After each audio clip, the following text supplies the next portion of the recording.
Welcome to PENSARE Basketball Live. How are the Toronto Raptors so good at drafting, so consistently great at drafting and identifying talent within the draft pool, whether that be in the first round, in the second round?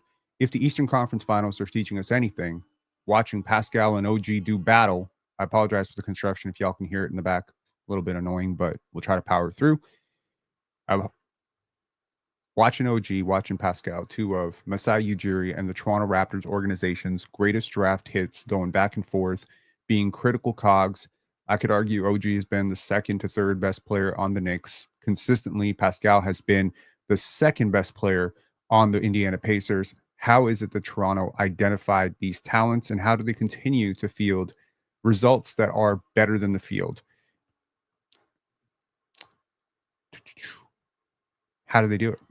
What is it that the Raptors do? What is it that the OKC Thunder do? How have the Oklahoma City Thunder? I mean, if you really want to be honest about it, talent evaluation is everything, isn't it? For three of the four teams that are currently in the conference finals, and presumably the two teams that are going to advance to the finals, I would argue that talent accumulation and talent evaluation have been the system fit, coaching, organizational structure, synchronization, optimization, putting players in place who play the style of basketball that you want to play, identifying those talents.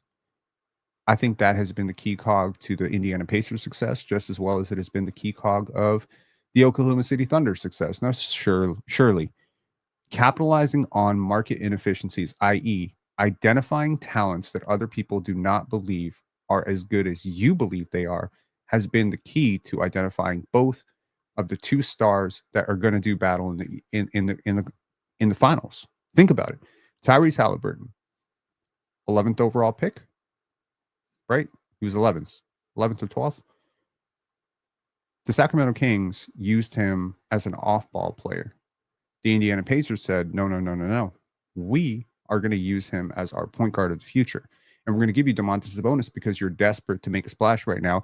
And because you incorrectly have not identified that the best point guard on your roster is actually the guy that you're not playing at point guard because you have a seniority bias that you want to hand the ball to De'Aaron Fox because you have this idea that the smallest guy on your team deserves to be the guy with the basketball, the fastest guy, the twitchiest guy, the best shooter, the best scorer deserves to be the guy with the basketball. And whereas the Indiana Pacers said, no, the best decision maker is the guy who should have the basketball in his hands. Consider the Oklahoma City Thunder. They identified Shai Gilgeous-Alexander, another, late lottery pick, another guy who was playing without the ball in his hands. And they said, no. We are going to use him with the ball in his hands, and we're going to build a damn dynasty around this guy. Now, I don't think that either the Indiana Pacers or the Oklahoma City Thunder necessarily knew exactly what they were trading for, but they made a calculated guess, and guess what? It worked. It worked. And come on, man. Scotty rollerblading has me nervous. That's funny. Okay. So today we're going to go through how good organizations draft. Specifically, how do good organizations think about the draft, and how does it deviate from how not so good organizations think about the draft? And I've prepared a slide, and this is going to be a banger of an episode. I apologize for the bit of a clunky start. The construction always throws me off. I don't know. I'm always thinking like, can they hear it? Can they not hear it? I'm very anal retentive about sound quality in general. So this kind of stuff just throws me off my pivot. And that's why I kept delaying the live. I was like, man, I don't want buzzing noises going on in the beginning, but nevertheless, we're here. I do want to give some credit because a couple of days ago, someone made a comment. Does Carter Bryant's shuttle run time concern you? This very innocuous, random test. Now, obviously, you want to test well. You don't want to have a 26-inch standing vertical. You don't want to measure with small hands. You don't want to have, a subpar wingspan. But all of these measurements are just that. They're just noise. Because at the end of the day, how you use your tools and how consistently well you use them is going to matter much more than the tools you actually have. Case in point, Jalen Brunson. Another player that was being used off the ball, primarily in Dallas, because they believed that Luka deserved to have the ball, rightfully so. And New York said, we'll hand you the basketball, man. We'll make you the cog. We'll make you the decision maker, and we'll see how you thrive. a lot of players are in this mold, right? Again, basically all 4 conference finals teams are using players, with the exception of the Minnesota Timberwolves, in a manner that is very different than their previous team is using them, and they're finding success. So it means that they must have looked at that player a little bit differently, right? And Entertainer Clip said, Penn, I know this is a Raps podcast, but recently I've just been so frustrated, even though I'm not an OKC fan, to see ex players keep on disrespecting this team and SGA, even with all the success. Thoughts? My thoughts are that people are stupid, and you shouldn't pay too much mind to stupid people. Okay, let's get on with it. So I wanted to say that 2 days ago, that question came up about Carter Bryant's shuttle run, and I started thinking about it, and I was like, man, wouldn't it be cool to go back and actually look at how these athletic tests correspond to actual success in the NBA? That's a great way to shit test which one of these are important. Instead of just looking at anecdotal examples, like for instance, I can always point out to the anecdotal example of saying, well, I don't know, the bench press means nothing because Kevin Durant couldn't bench press 185 once, and look, he became a superstar, but maybe Kevin Durant is an outlier. So you don't necessarily want to go to that extreme. Maybe you want to look at every bench press and then go and compare it to the eventual win shares of a particular player, and then see if you can spot a correlation. And now maybe the bench press means something, or maybe the bench press means nothing when it comes to wings, but it means everything when it comes to centers. So now you shit test that. I thought about that, and then I started thinking about something else. Terrence Shannon. Terrence Shannon is balling in the conference finals for the Minnesota Timberwolves. Every time that guy comes on the court, I am like, here comes another Minnesota run. Terrence Shannon was a mid-20s pick. Now, granted, there were off-court issues that propelled him down the board, but there were other biases in play as well. I think there were a lot of biases. Number one, he was older. He was a fifth-year senior. But look at Terrence Shannon's analytics and tell me if you are not thoroughly impressed by his free throw rate in his final year, by the competition that he faced, by his progression or almost linear progression throughout 5 years. If you're not impressed by his impressive, I think it was 11.3 box plus minus, if you're not impressed by his true shooting, which was north of 62%. And if you can't see all of that mapping out in the NBA, because we're watching it right now, it's the same thing with Kalel, where there's a lot of players that are phenomenally productive, but they develop a rep, or maybe, someone says something and it sort of anchors, you say like motor concerns, these tags, they kind of screw people up, non-scorer, 0-level score, these labels and these tags. So I started thinking about it. It was like, who's a player in this draft that is currently suffering from a lot of the same biases that have hit maybe potential draft sleepers from us in the previous drafts? And I started thinking about Colin Murray-Boyles. Again, not a super twitchy athlete, not a big time scorer, doesn't take a lot of threes. But you consider his situation for South Carolina, and you consider north of 62%, I think it was 63% true shooting, one of the highest box plus minus ever recorded by a sophomore ever, draft age, his grit and toughness, his multi-positional versatility, his free throw rate is incredible. And you start to think to yourself, is he being severely underrated? I've seen him ranked as low as 18. You should not be able to get Colin Murray-Boyles 18th in this draft. You shouldn't be able to get him 15th in this draft. He's too good. He's a really good basketball player. But the aesthetic and the biases that come into play when we start thinking of undersized bigs is really going to taint your perception of Colin Murray-Boyles. When you say he doesn't shoot, immediate taint, right? When you see 18% body fat for Derek Queen, immediate taint. When you see, 3.5 or 5.5 or whatever boxes minus for Ace Bailey and Yegor Demon, immediate taint. But then the other thing is also true. There's a lot of jumbo creators who've done really well in the NBA, right? Josh Giddey, Cade Cunningham. There's a lot of primary playmakers who are 6'6" plus. Magic Johnson, to the extreme examples like Luka, LeBron. So now when you start thinking about Yegor Demon in another context and you say, oh, well, he measured 6'8" with a 6'9" wingspan or 6'10" wingspan, and he's a true point guard. Well, now people start talking about him like 6th overall pick. Whereas before measuring, he was like the 20th pick. Did 1 inch make that big a difference? So I started thinking about all of this, and I started thinking, I need to make a video about market inefficiency when it comes to the NBA draft. As some of y'all know, I used to work at a hedge fund. Market inefficiency was my day to day. That's all I thought about.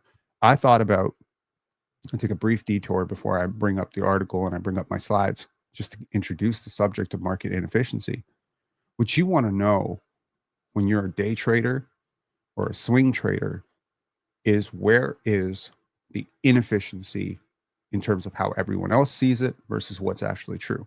Because eventually there will be a correction.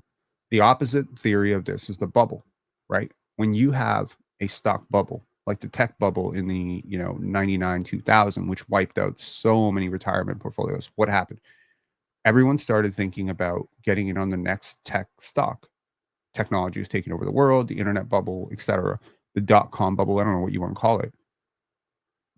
And so what you want to do is you want to be the person who identifies when the market is oversold so you can short it, or go buy the thing that is going to benefit when the bubble collapses, right? Understanding these variables, understanding how gold is linked to Forex, how the relationship between certain currencies works over time, you will be able to hopefully identify what happens when this thing falls down is this thing goes up. The first thing that everyone wants to do when they hear about a new tech product that's blowing up is they want to buy the stock of the company that not manufactures, distributes or sells or owns the rights to sell that thing. So in the case of, the iPhone, whatever, I don't know what number y'all on. I'm not on iOS, so I don't know. But let's just say it's iPhone 20 is the bomb. It's the greatest. It's going to destroy every single phone. And so the commoner thinks, let me go buy Apple stock. Think one step further. Who's the company that manufactures the camera? Who's the company that manufactures, the components, the parts? Which companies are going to be feeding off of this? That's just taking one step further. Short the competitor. It's it's a difficult thing to do, to think one step beyond the obvious, but that's what you need to do if you actually want to be successful, right?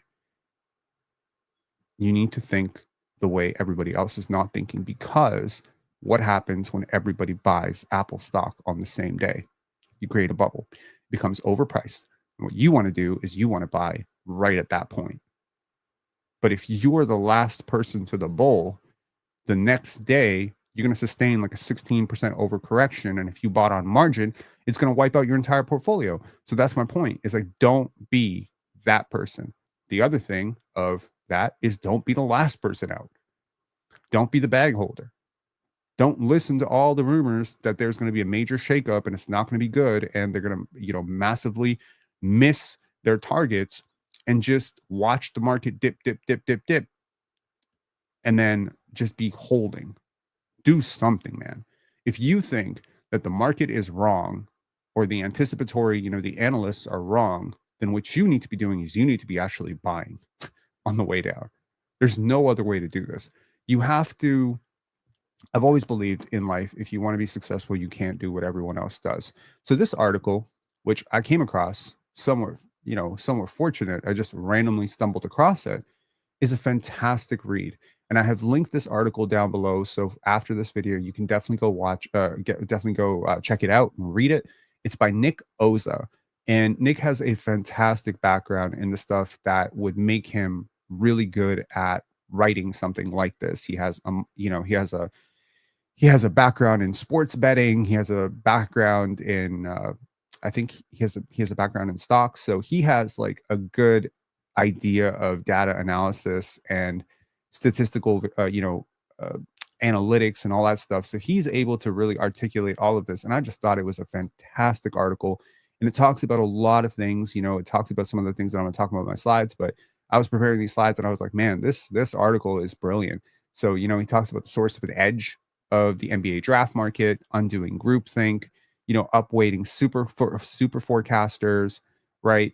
Shit testing, understanding shooting variance, understanding the importance of seemingly small age differences, right? Understanding the predictive power of statistical indicators, So, combining certain statistical indicators, you can't just go by the same thing that everyone else is going. You can't just be like, okay, well, this guy averaged more points than this guy, so this guy's better. Like, you have to find your edge.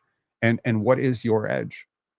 It's examining the data in a better way, hopefully in a better way, but worst case, in a different way, so that hopefully your conclusion is a little bit different.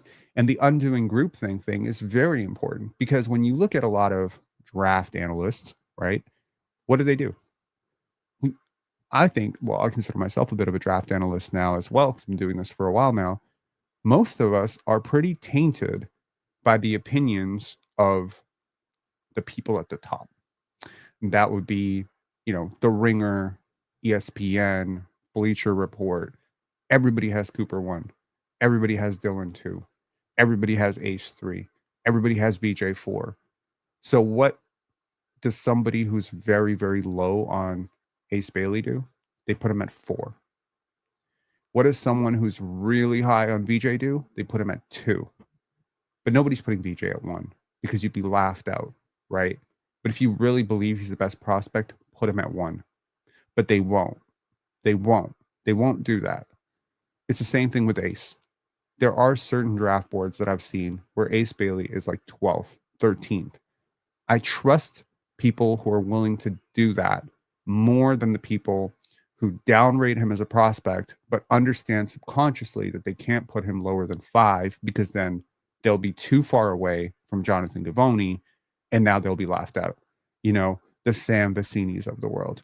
So I'll ask you to do this on your spare time, not right now because we're making this video, but do this for me. Go back and look at Bleacher Report draft grades for the last 5 years and literally check how often they were wrong. Go back and check the Ringer draft guide. How often were they wrong? Go back and check Sam Vecini's draft analysis, draft grades every single year. See how often he's wrong. Now, go check your own if you have your own, and do a cross comparison of how much each of you actually beat the market by, because that's the whole point, right? And that was the point of the article about superforecasters. What is a superforecaster? A superforecaster is somebody who consistently beats the market by a bit. You don't have to beat it by a lot. You just have to beat it by a bit. The second thing that a superforecaster usually does is they're usually early on the risers, sleepers, and fallers. So the superforecaster is the person who is telling you, not in February, but actually in October, that Yegor Devin was not a top 5 pick. The superforecaster is a person who was telling you 2 months ago that Carter Bryant was a top 10 pick, not someone who was telling you that last week. The superforecaster is a person who has had Rasheer Fleming top 20 on their board all year.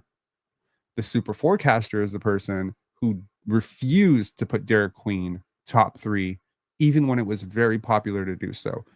Again, the person who is a superforecaster is usually earlier than most, and more correct than most. Now, let's talk about the Toronto Raptors specifically and how I believe they have a market edge, because I've listened to the Raptors talk about their draft philosophy a lot. I've talked to people within the organization who were able to disclose bits and pieces of how they think about this. I've been thinking about this for a really long time, about how and why do the Raptors draft the way they draft. What is it that they saw in Jacoby? What is it that they didn't see in this other guy that they passed up on last year? The previous year, what is it that they saw in Grady versus Jordan Hawkins versus, Kobe Buffkin? Why is it that the Raptors don't spectacularly flame out in the top half of the draft? Again, if you want to point to Bruno Caboclo and DeAndre Daniels and Malachi Flynn, be my guest. Okay. Everybody fails. Nobody's perfect. I think if you're going to do any level of draft analysis, you're going to have to accept the fact that you're going to be wrong. In fact, you should plan to be wrong. You really should plan to be wrong very often. What you want to do, though, is be more correct than the market. So what is the market? Establish a baseline of what success or failure is for every single pick, and then beat it by a little bit every year until you beat it by a lot of bit 1 year. And that's all you need. Example, Don't go for the home run.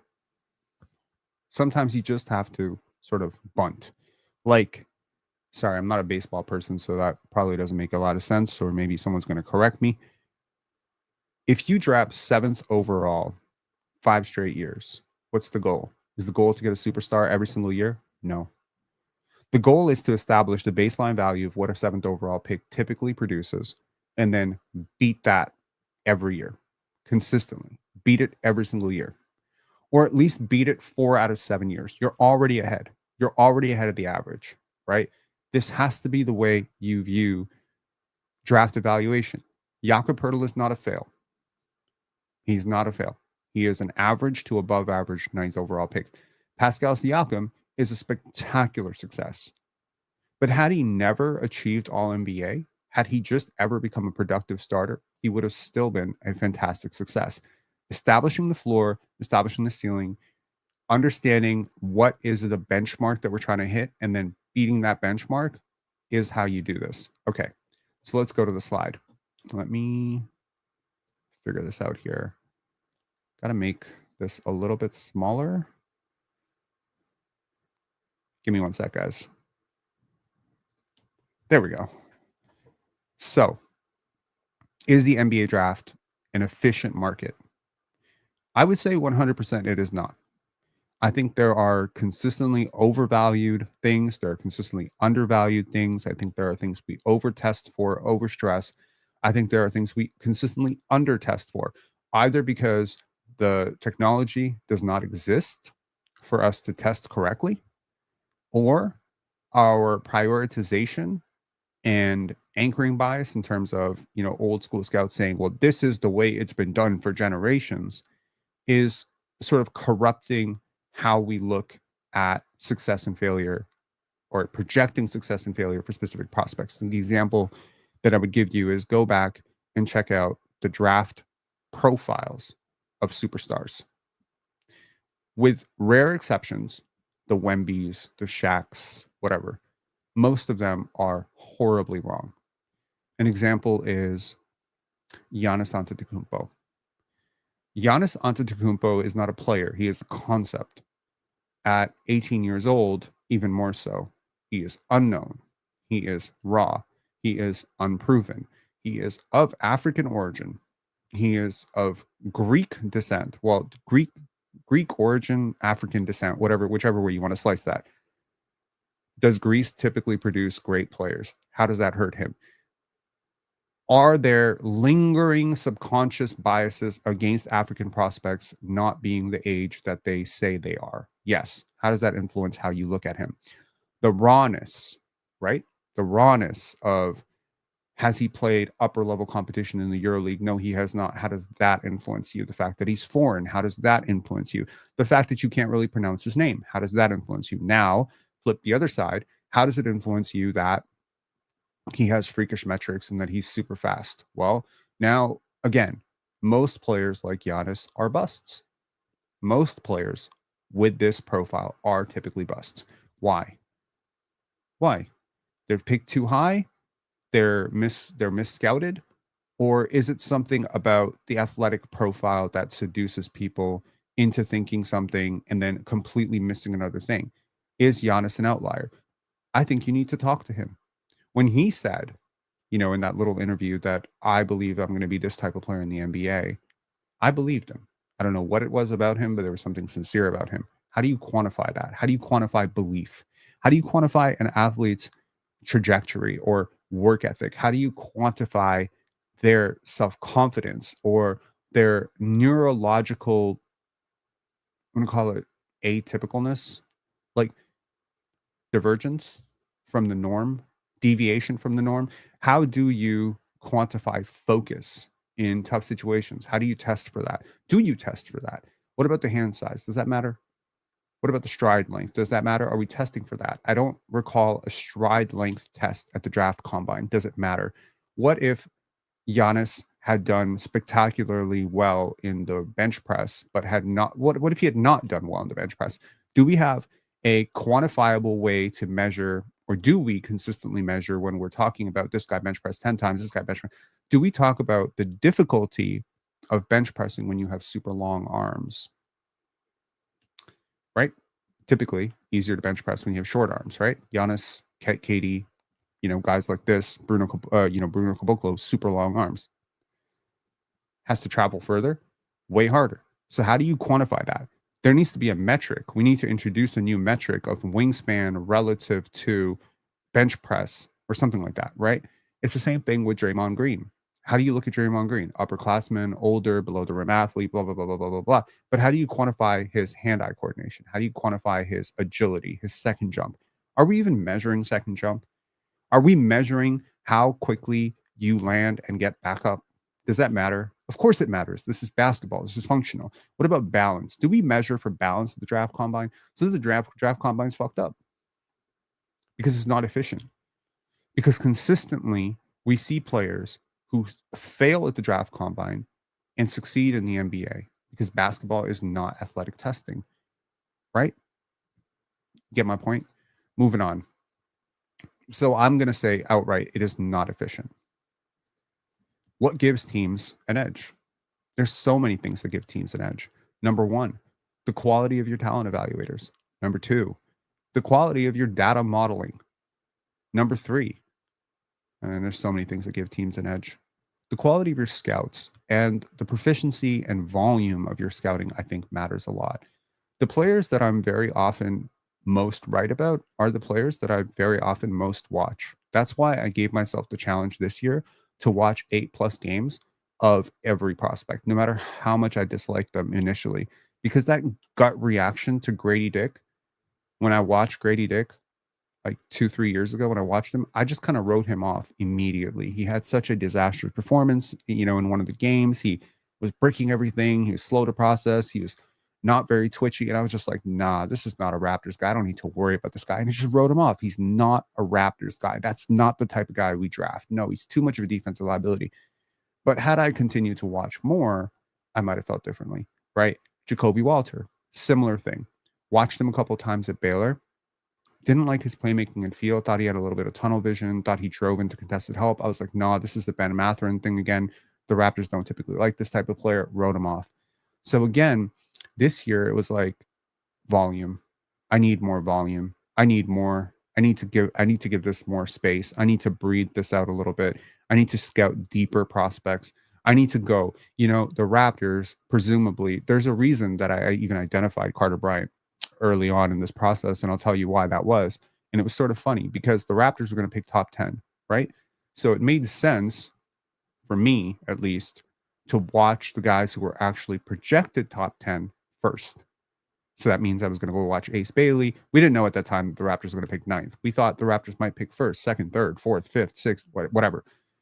And so when I started doing my draft evaluation in January, February, I made a list of 45 prospects that I wanted to be super, super deep on, and then 20 others that if I had time, I would do it. And then I thought about listing out the entire list by draft order, but instead what I did was I listed it out alphabetically. And what that meant was Mr. Carter Bryant was very high in terms of the film that I was going to watch. He was very early in the film that I was going to watch. And so when I started watching Carter film, I was blown away by him. And I couldn't believe that other people had him in the 20s. So that's when I started talking about Carter as potentially, a lottery pick, because I was like, this is a guy who's going to rise up boards, but people are going to be late to him. That's why I started watching Carter Bryant. It's also, ironically, why I started watching so much Colin Murray-Boyles. And I'm pretty high on Colin as well.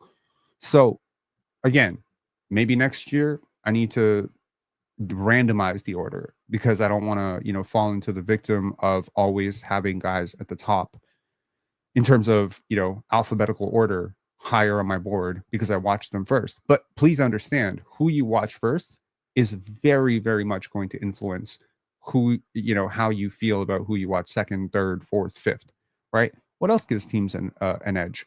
I think your development staff and your scouting staff and your self-awareness gives you an edge. I think your understanding of the league itself gives you an edge, right? I think your understanding of diversity and how diversity influences decision-making in groups gives you a massive edge. What if you have a tyrant? What if you have, I always say the buck stops at the top, right? So what if you have an owner or a CEO or a CFO or somebody in a very, authoritative leadership position who refuses to hire anybody who thinks too differently from him because he has like a judgment about it, right? He doesn't want to bring in anyone who disagrees with him too much, or he's very snippy about disagreements. And so he typically has an adverse reaction to people who disagree with him. Well, now you're going to have a lot of people who participate in groupthink or people who are afraid to speak. And very often you can tell a bad organization from how much communication and disagreement there is and how those disagreements are dealt with. So I think that matters. I think it matters that you have people who come from diverse backgrounds. And I'm not just talking token diversity. I'm not saying like, oh, you got to hire a black guy, an Asian guy, an Indian guy, a South American guy. You got to have an African guy, a Jamaican. I'm not saying that. I'm not saying you got to have women and you got to have men and you got to have someone from the LGBT community. No, this is not token diversity. Because if you all grew up in the same socioeconomic bracket and you all went to Cornell, it doesn't matter to me. You're not diverse enough. You need different ages. You need different perspectives, right? Most importantly, you need an environment in your draft room, in your war room, where people are free to disagree with each other in a healthy way, right? It's very important. Having an understanding of who you are as a basketball team and who you want to be is very important too.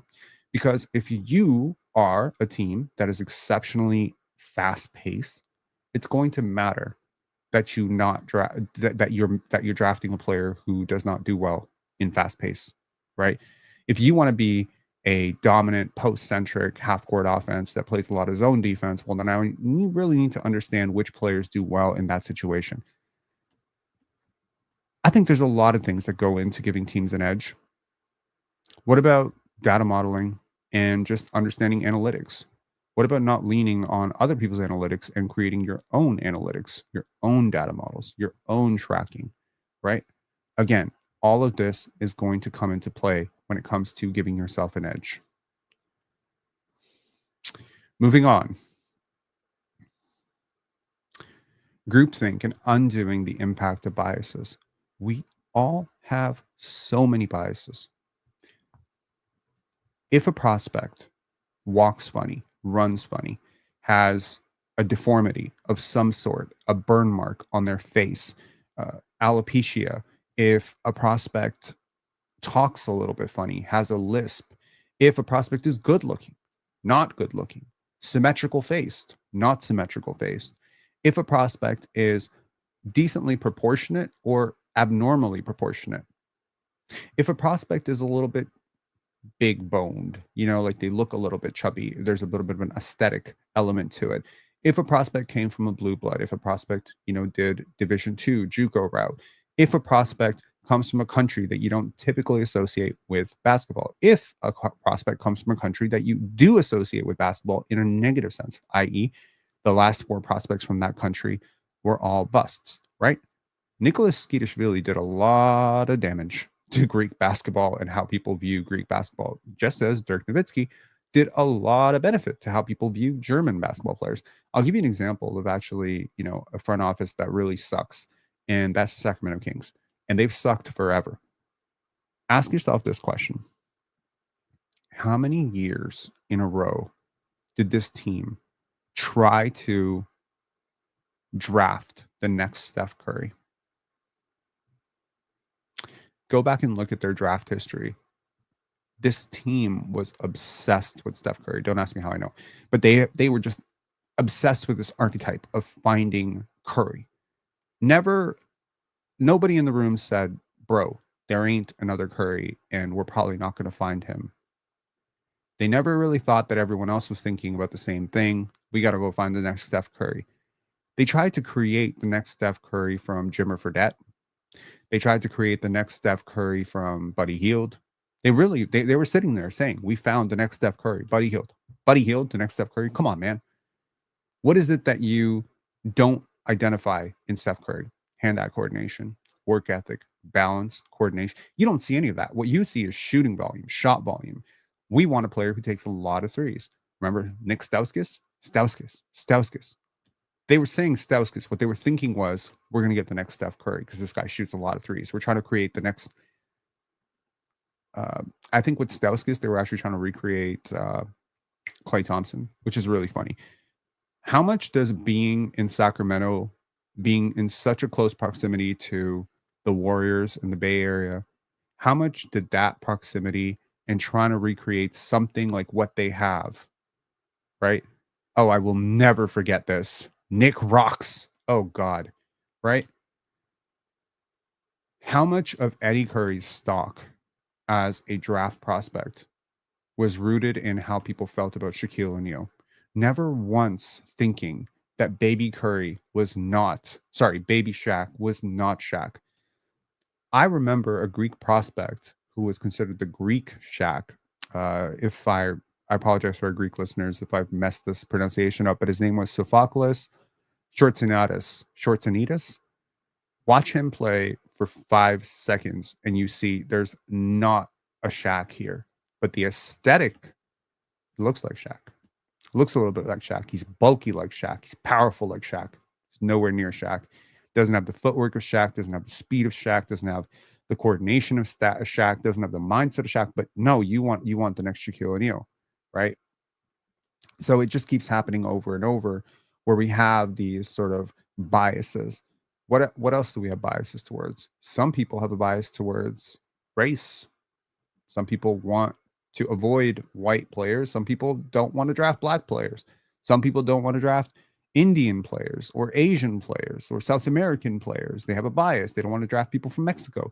They don't want to draft people from their most hated school. They don't want to draft players from non-Power 5 conferences, or they exclusively want to draft players from blue bloods over and over.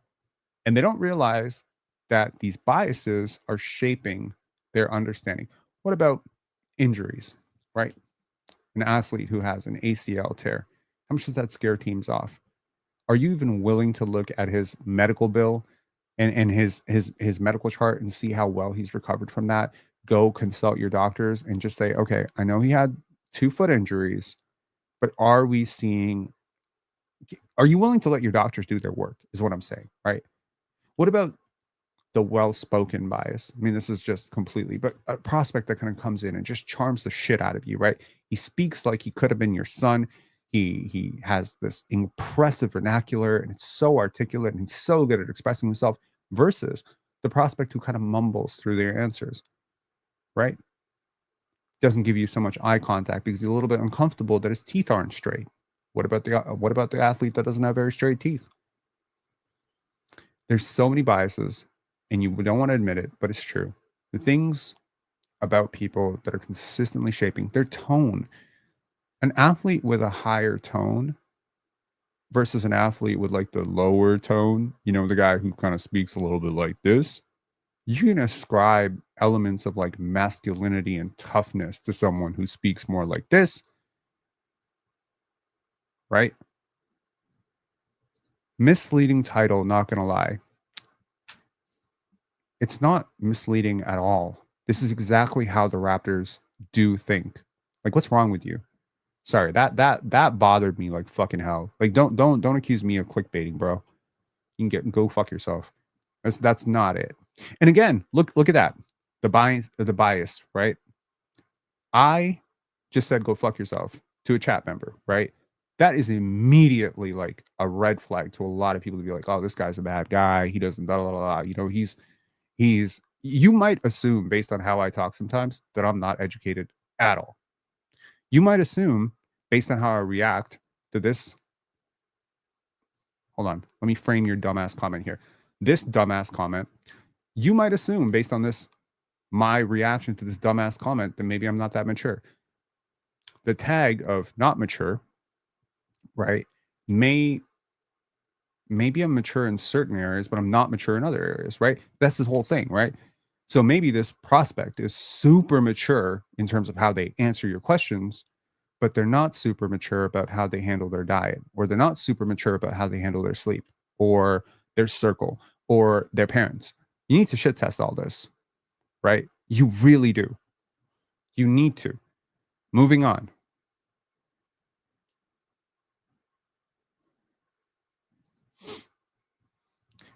Upweight superforecasters. This is directly from the article that I was talking about. You need to understand who in your organization has been consistently good at spotting what, and who in your organization is consistently bad at spotting what. And then you need to lean more into them. Because again, there's a lot of people that speak when it comes to draft evaluation. If I'm Masai Ujiri and I'm creating, my draft board, I'm going to have my international scouts, my domestic scouts, my college scouts. I'm going to have myself. I'm going to have Bobby, Dan Tolzman, Darko, all these players. Now we're going to meet all these players. We're all going to meet the same player, but we're all going to have a completely different impression of him. Who is the person in your organization who has the greatest understanding of body language? Who is the person in your organization who has the greatest understanding of shooting form and translating shooting form? Who is the person in your organization who has the greatest understanding of footwork, medicals? You need to have all these areas covered, but most importantly, you need to listen to the right people. Very often, you don't listen to the right people. You end up listening to the wrong people with the wrong things. You need experts, right? I think that's very important. As it pertains to you at home watching, your draft forecasts and your mock drafts, and I'm assuming a lot of you are probably consuming a copious amount of draft content. Derek Parker's making draft videos.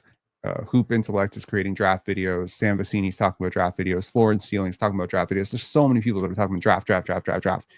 Who are you listening to? Go listen to the people who've been right more often than they've been wrong. Those are your super forecasters. Go listen to the people who've been early. Go listen to the people who've actually dug into the work. Go listen to the people who are willing to be different. Moving to the next, increase the accuracy of variables. I think this is so important. When you say someone is,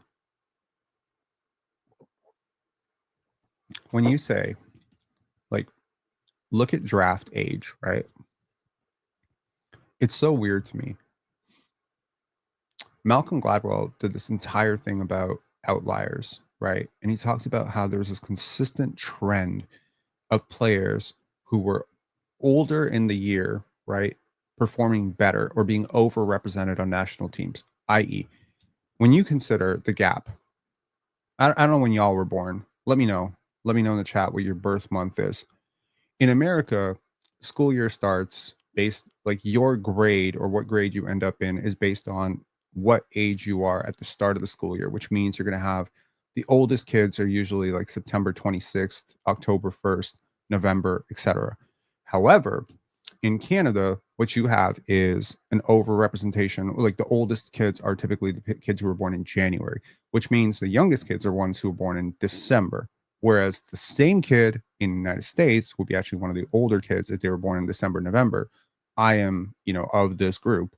I'm born in November. Whereas in the United States, I was one of the older kids. Here, I come in, I'm at the back. I'm one of the younger kids.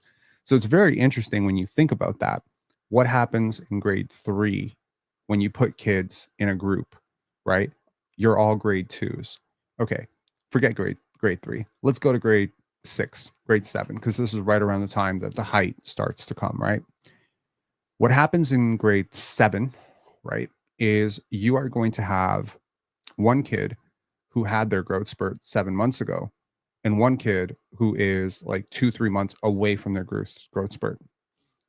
And they're both going to be in the same grade. And they're both going to try out for the same team, the same basketball team. And the kid who already had his growth spurt is going to have an advantage. And what's going to happen is you're going to continue to extend that advantage because you're going to pick that kid and you're not going to pick the other kid.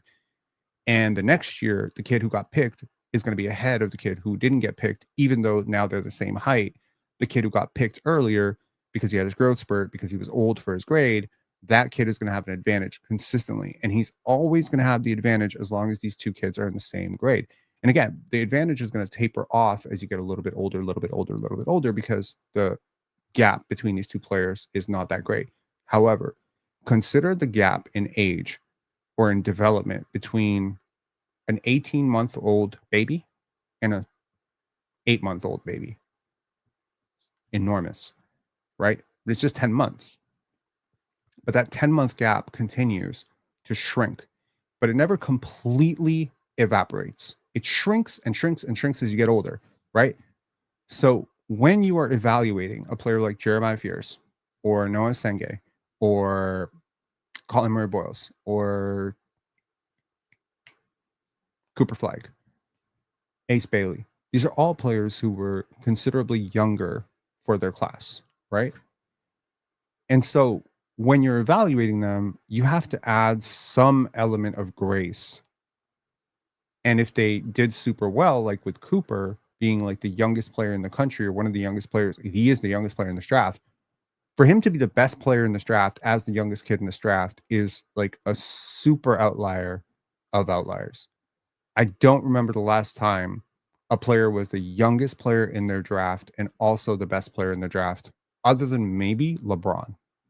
LeBron's probably the last one that I can think of. And even him, I don't know if he was the youngest player in his draft, but he probably was. It's important. So being more accurate with your variables, like your age is a variable, your, I don't know, like your athletic testing, all these things, these are all like points that you put on a data plot. You've got to be mindful of being more accurate and giving yourself that edge. Again, we're trying to find the edge, right? So if you think in terms of 19 years, it's the same thing as, you know, when we think about the draft. Sorry, not the draft. When we talk about cap, right? When you're talking about signing a player, you think about a dollar amount, 30 million, whereas somebody else thinks about it more accurately as 12.2% of the cap or 12.9% of the cap. You're saying the same thing, but the impact on your mind is different. 13% of the cap versus 32 million. There's a bias that exists when you think about large numbers when the cap is going up. And so even though you're saying the same thing, Emmanuel quickly makes 32.5 million, you'll think about it a little bit differently if you express it as a percentage of the cap. This is what I'm saying, like trying to change the way you think about it. Understanding system optimization. Not every single player was in the perfect situation in college basketball. Some of them were in the perfect position. Some of them were in horrendous situations, and some of them were just in slightly suboptimal situations. Maybe you identify based on youth tape, based on high school, that this prospect would do really, really well playing a particular position like point guard, but they were asked to play off ball in college because there was already a point guard there. Maybe you identify that this big in college, Vince Carter was a power forward, ironically, in college to start out. At least he was a small forward, power forward. Vince Carter actually played a little bit of center in high school as well because he was the tallest kid in the school. Maybe you identified that the center power forward is actually a wing. It's kind of like what the Raptors did with Jonathan Mobo last year. They tried to see him as a wing. And again, changing that, right?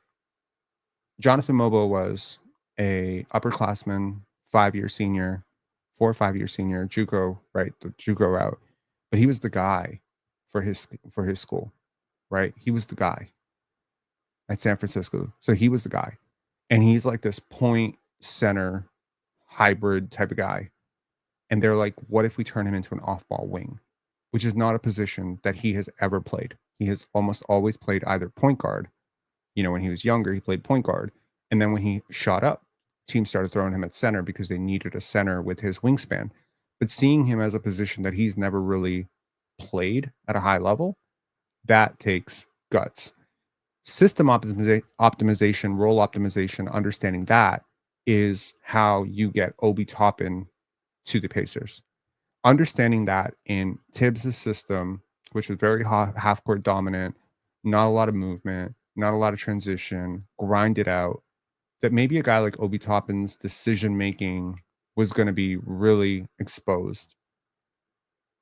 Now, flip it, put him in a situation where he doesn't have to make a lot of decisions with the basketball, and the decisions are being made for him by one of the best decision makers in the NBA, and all he has to do is just basically run, jump, dunk, and shoot threes, and now he's perfect. Obi Toppin is not the same player in Indiana that he was in New York. It's not because he had a phenomenal realization. It's not because he got 100 times better at basketball. He is just a better fit with one team. And so identifying which draft prospects deserve a bit of a boost in terms of how we see them based on the fact that they were not in a great situation. Drake Powell, great example. Ace Bailey, great example. Colin Murray Boyle's maybe a great example. Carter Bryant, maybe a great example. There's a lot of players that maybe deserve a little bit of boost. But then there were players who were in a perfect situation. And maybe those players need to be downgraded a little bit. There are certain players I am positive that are going to do much, much, much better at the next level than you're expecting. And it's only going to be because a team that has a system that they'll be optimized in will put them in positions to succeed. So understanding that is going to make you a better drafts evaluator, I think. Moreover, statistical indicators versus noisy stats, right? Field goal percentage, true shooting percentage, 3-point percentage, 3-point shooting volume, percentage of contested, contested threes. How many contested threes did you hit? Free throw rate, all of these things, right? There are statistical indicators I can say that do translate very, very well. Understanding which ones translate and which ones don't is very important. What about, I don't know if I get to this. Hold on, let me just check the slides. I think I do, but I'll talk about it briefly right now too. What about like positionally relevant traits? Like assist percentage for centers being more predictive than assist percentage for shooting guards. Can you get really, really nitty gritty with it, right? Which of the catch-all metrics like the win shares, box plus minus, EPM, which of these do you believe are most valid? And for whom are they most valid and for whom are they most invalid? Are they least valid for players who are freshmen who come off the bench? Are they most valid for fourth year and fifth year seniors? Are they least valid for fifth year seniors? Right? Which stats do I almost have to disqualify or take with a grain of salt because they are proving to have no statistical correlation to actual success at the NBA level? I'll tell you something that has very, very little correlative power from one level to the next, and that's points per game. Very little. Points per possession also is something that can be highly, highly, highly misleading as you go up from level to level because efficiency changes as you go up from high school. Take a look at Mikey Williams. I think Mikey Williams is a great example. I think Imani Bates is a great example. I think there's plenty of players that dominated the prep level that just as you go one level up, one level up, one level up, what ends up happening is their scoring volume and their scoring efficiency continuously stay at the same level until their peers are basically a lot more efficient. Their defense becomes more efficient. Their efficiency, which was, at some point 0.91 points per possession or 0.92 points per possession, which might have been great because they're high volume attempts and it was somewhat misleading. Their inefficiencies get scouted out. They go up a level, they face harder defenses. Suddenly the 0.91 falls to like 0.81. Suddenly it's not efficient offense anymore. Their volume goes down. And then what do you have? They become unplayable because they don't have any other skill sets. Alpha scorers at the high school level are the most consistent guys who fail at the next level. You need to shit test this, right? So what's interesting is points per game is the way that most casual fans discuss players and their merit and value. When a player scores, especially when I was younger, this guy scores 30, this guy scores 20, guy who's 30 is better, no questions asked. Hopefully we've evolved a little bit past that, but there's still some element of that. There's people who swear up and down that RJ Barrett is a better player than Scotty Barnes. Why? Because of a 1-point gap in their points per game. That's really it. That's what it is, right? So understanding which are statistical indicators of actual success, i.e. getting really specific and saying point guard defensive rebounding percentage is a statistical indicator of great success at the NBA level because, hey, let's plot all this data and we'll say that 80% of the players who hit this benchmark or above tend to be productive NBA players, or, steal rate, block rate, these sorts of things, stock rate, these things. Okay, moving on. Refuse comparison biases in favor of similarity scores. Man, I got to tell you, comparisons, especially when we start comparing like players who are very aesthetically similar, but may not be stylistically similar, may not be analytically similar, but they kind of remind us of this guy. Well, so much of what reminds you of someone is how they look, but how you look has nothing to do with how you play, right? So again, not every 6'1" guard with a twitchy first step and explosive vertical leap and mega scoring numbers is Allen Iverson. But we're very, very prone to seeing Allen Iverson when we see those types of players, right? Just like every 6'6" wing who can dunk in the late 90s was compared to Michael Jordan. We do this.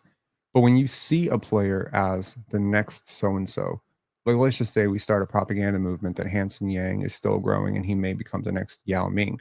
Well, he, to the untrained eye, he's a Chinese prospect who's dominating, the Chinese basketball league, and he was the defensive player of the year there, something that Yao probably could have done. I don't know if if he did, but assume he did. If we draw like one or two more parallels, teams might actually start to look at him as the next Yao Ming, just as teams started to look at Thon Maker as the next Giannis or Kevin Garnett. Why do you look at Thon Maker as the next Kevin Garnett? Because he kind of looks like Kevin Garnett. He kind of plays like Kevin Garnett. He kind of moves like Kevin Garnett. Sure, but he is nothing close to the next Kevin Garnett. So refusing any comparison that may be remotely rooted in how a prospect looks is very smart. The rule that Daryl Morey used to have in his draft rooms was that you didn't get to compare players to any players who were the same race as that player. So you could only compare black players to the closest white player, which is pretty hard. You couldn't compare, I guess everyone's just comparing everybody to like, Manu Ginobili or something like that. And you couldn't compare black players to black players. You couldn't compare Chinese players to Chinese players. It was just disallowed. Similarity scores are much better, I think. Drawing up similarity scores is to say, let's just say Rasheer Fleming is similar to XYZ and these three players in these particular departments. So his defense is very similar to this. His physical profile is very similar to this. His offensive scoring, distribution in terms of how he gets his points. He gets points off cuts. He gets points off of offensive rebounds. He gets his points off of catch and shoot is very similar to this. And then drawing a similarity score between those three players is far, far, far more useful than saying Rasheer Fleming is the next Kawhi Leonard. Because if he didn't have cornrows and he had an afro, you might be saying he's the next Ben Wallace. And neither statement would ever be true. Just like, maybe I should catch myself saying Noah Senge reminds me of Tayshaun Prince. Why? Because they're both slight of build. Tayshaun Prince didn't move like this, right? Offensively, he wasn't doing this stuff. He was very different player. In fact, yesterday I saw somebody that I respect a little bit compare Noah Senge to Chet Holmgren. Not even close. Not even remotely close. As rim protectors, which is probably Chet's greatest strengths, not close. Shot makers and shooters, not close. But they're both skinny. And so there's a bias, right? That's stupid. People also compare him to Delano Banton. I wonder why. Go watch Delano Banton play at Nebraska and tell me what is the similarity between him and Noah Senge. They are not similar at all. Completely different type of athletes. Understanding game theory and evolution. You must understand what sport are you drafting these players to actually play and how is it changing and evolving. You need to know this. You need to understand the value of switchability. You can't be stuck in the 90s where you think a big man has to be a shot blocker. No, man, a big man has to be effective on defense. Based on how the league is going, shot blocking is a part of what big men need to do today. They also need to be able to guard the perimeter. They also need to be able to fit into a blend of zones and, matchup zones. And they need to be able to, hard hedge, and they need to be able to recover, and they need to be able to close out the shooters, and they need to have more agility than ever before. And yeah, they also need to be able to protect the rim. If you are thinking about a defensive prospect in the 90s versus the 2000s versus the 2010s versus the 2020s, in each case, who you're thinking about should change. If it's not changing, you're not changing. If you're not changing, you're going to fuck this up. So it's very, very important when you have those old school scouts who are like, this is like Mitch Richmond. And it's just like, bro, this is not a valuable archetype. It's very, very important to understand how the game is changing and how these prospects are going to be expected to fit into that and which things are. And again, just like the market thing, you got to understand overvalued and undervalued, man. What is the most consistently overvalued archetype of player? Let's name a few. The big time scorer, the jumbo creator or jumbo playmaker. So 6'8" point guards, 6'6" mega scorers, guys who put up, big buckets and, can put up buckets in a variety of ways and very impressive ways. The quick twitch athlete or the big time leaper is an overvalued archetype of prospect. The stretch big is an overvalued. Everyone sees Dirk everywhere. It's like, that's a Dirk, that's a Dirk, that's a Dirk. It's like, no, and no, they're not, right? The post hub, largely because of Nikola Jokic. Like, everyone is looking for the next Jokic. Surprise, there will be no next Jokic. He is a one of one. There will be nothing like him. Just like there was nothing like Arvydas Sabonis. And Arvydas Sabonis is the closest thing to Nikola Jokic. And honestly, they are not close. These two players are completely different. Sabonis was 7'3" and a crazy athlete and an amazing defender.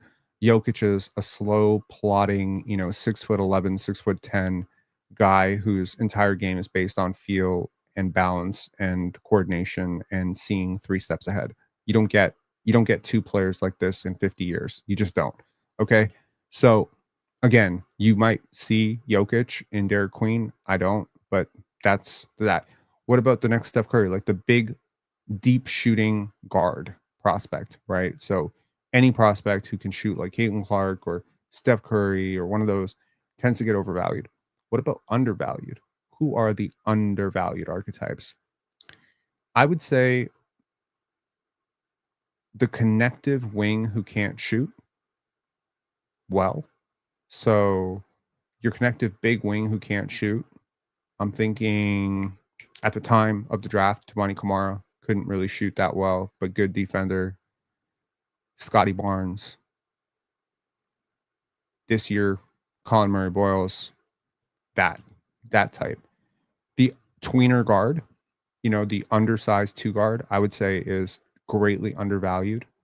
So maybe a guy who doesn't have exceptional twitch, but also doesn't have the highest feel as a lead initiator is more of a combo guard. Think Fred VanVleet. The undersized point guard is another, I would say, consistently undervalued archetype. The undersized point guard who is, like your Fred VanVleets, like Tyrese Maxey, people overthink it a little bit and they say, well, this guy's 6'1", this guy's 6'2", whatever. He's not going to be able to succeed. Jalen Brunson went in the second round. Andrew Nemhard went in the second round. Why? Because maybe people didn't believe that Andrew Nemhard was going to be a pure point guard, and they just couldn't imagine themselves drafting a guy who measured 6'2", barefoot in the first round. There's these hard and weird rules that people have about like, oh, this is too high for this player. Another archetype, it's not really an archetype, but it is the slow-footed big, like the undervalued Janai Broom, right? Not necessarily slow, but kind of clunky, unathletic, the non-shot blocking, super shot blocker wing. Another overvalued archetype is the vertical lob threat, explosive alley-oop big, right? Think Serge Ibaka-ish, Tyson Chandler-ish, right? People get very excited by these guys who can just run, jump, run the floor, etc. So again, I think those are some undervalued and overvalued archetypes.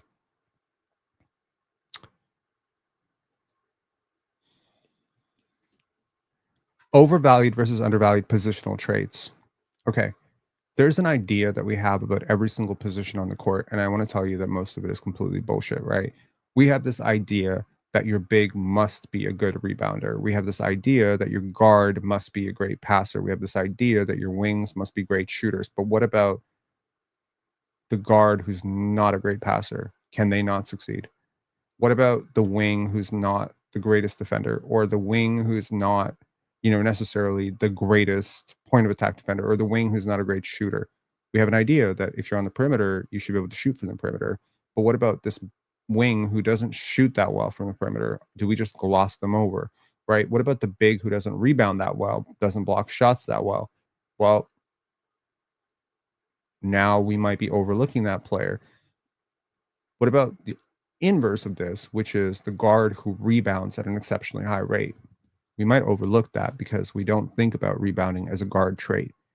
But does Russell Westbrook's offensive rebounding not bring tremendous value? Does the fact that Emmanuel quickly has a crazy wingspan not bring tremendous value? We always think of wingspan as compensating for height, and I think that's one way to look at it. But what about wingspan replacing height?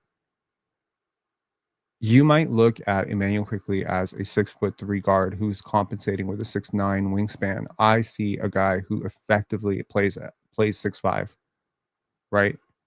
It has to be, thought about that way. When you think about the passing from a power forward or a center spot, again, before Jokic made this hype, it wasn't something that people typically valued all that much. And so you would often have a player, even when you think about the rebound rate and standing reach of a Draymond Green, that was elite shit, man. He had great wingspan, great rebounding rate, but because he wasn't an above the rim athlete, and we typically assume that if you're underweight, if you're undersized, you need to be an above the rim athlete to succeed, teams overlooked him. The tweener, right? Like the shot making from the point guard position wasn't considered super valuable in the late 90s, early 2000s, which is why a player like Gilbert Arenas, who was not a typical point guard, got overlooked. What about this year? Who are the players that maybe have traits that are not super valuable for their position, but are very valuable for position overall? Like, two examples that come to mind in the NBA right now are Gary Payton II and Josh Hart. Josh Harden is elite rebounder, but as a wing who's like 6'4", 6'5", people didn't value that as much. So that's why I think he slid down draft boards a little bit. So what about this year? Who are some players this year that I think maybe possess some traits that aren't typical for their position, but should be valuable nonetheless? I think I think Carter Bryant's rim protection should be. It's on par with some of the better centers in this draft. His instincts protecting the rim are elite, elite, elite, elite. But because he's a wing, his shot creation and handle are more prioritized than his rim protection. However, on the basketball court, he will protect the rim at a 99th percentile for his position. Does that mean nothing? What about Danny Wolf's ball handling? I think that might be a little bit undervalued. I think Jace Richardson's connective passing is a little bit undervalued because people don't fully value his on-ball stuff. So he slides down draft boards. Someone's going to get a steal with Jace Richardson. I think, and again, this might be the bias thing, I think Tahad Pettiford is a little bit underrated as well. I think the non-shooting, right, of Colin Murray Boyles, like the handle, right? If you think of Rasheer Fleming and Colin Murray Boyles are both players that I think are misunderstood a little bit because Rasheer, right, like you think about him like a wing prospect, and suddenly he's a little bit slow-footed and not very dynamic. You think about him like a center, the entire positional understanding of who Rasheer Fleming is changes completely.